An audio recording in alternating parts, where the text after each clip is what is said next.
but I reflected on how I should understand and explain this word. And so I tried to devise what I would call 3 domains that I would consider sacred. And these domains are indicated a little enigmatically here, but now I want to fill them out so you understand what this diagram is driving at.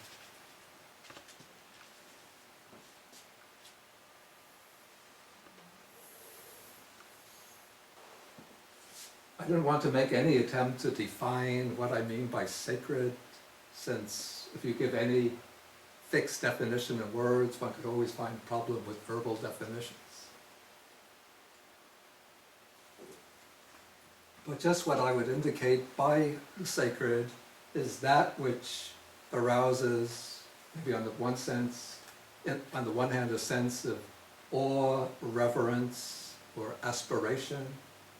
On the other hand, that which arouses a sense of the deepest respect and ultimate concern. And so as I reflected on this question, what do you consider as sacred? First I had to debate with myself, very frankly. Should I speak the way listeners would expect a traditional Orthodox Buddhist monk to speak? Or should I really speak what I'm thinking and feeling? And I was a little worried to speak what I was really thinking. A little bit afraid that there would be some other Buddhist monks or nuns out there listening.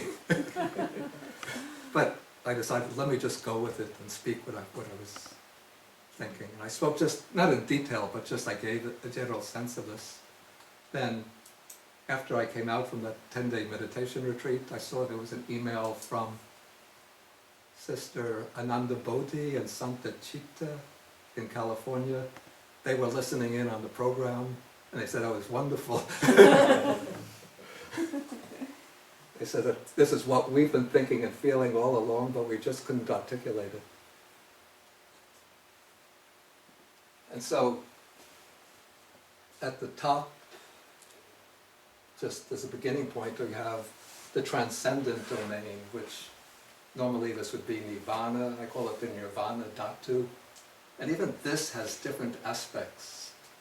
So, on the one hand, there's the utterly transcendent nirvana dhatu.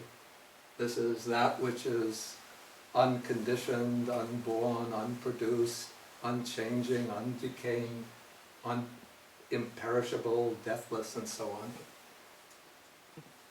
And so we have, in this diagram, TD is the transcendent domain. The nirvana dhatu is indicated. Oh, the nirvana dhatu is here.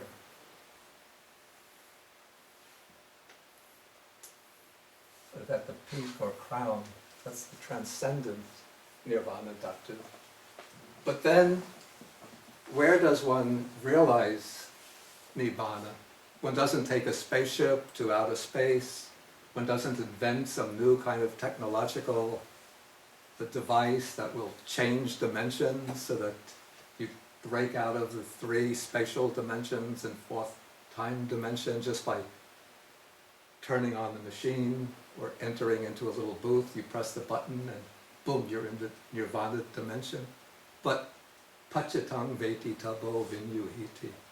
The Dhamma is to be realized by oneself, within oneself. And so we also have what I call the immanent, the transcendent dimension, which is always immanent within sentient beings, always present within the depths of the heart or mind, where it's to be realized.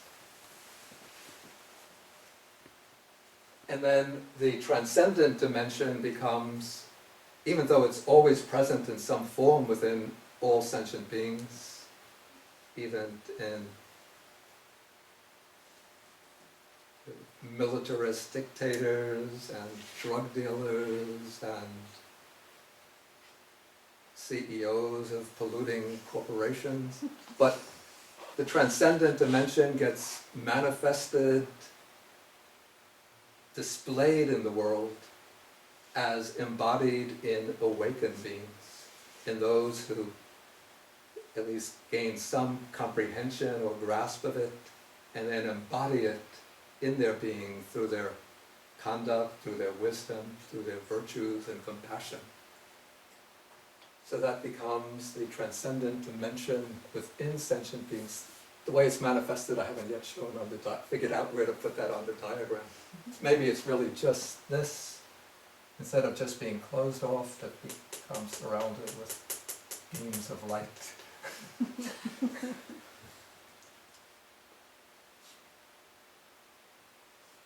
Okay, so now the sentient domain is what I maybe call the sattva dhatu, the realm or dimension of sentient beings, of living beings. And so this also has different aspects. First, each one of us is a sentient being. So the first aspect is oneself, considered as a sentient being. Then what I call the second aspect extensively will mean all of the sentient beings that are existing within this visible domain. All the sentient beings existing on Earth, human beings, animals, and maybe beings similar to humans and animals that might be existing on other world systems that we can't see. And then what I call the vertical dimension of the domain of sentient beings would be the beings existing in other realms above and below this visible dimension. You know, the devas above, and below will be the realm of the petas and the hell realms. So those are sentient beings too. And so here we have the sentient domain encompassing the transcendent domain.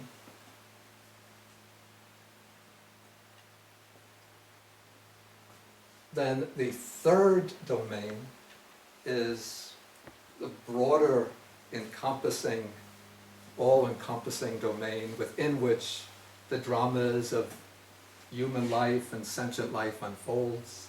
This is what I've called the natural domain.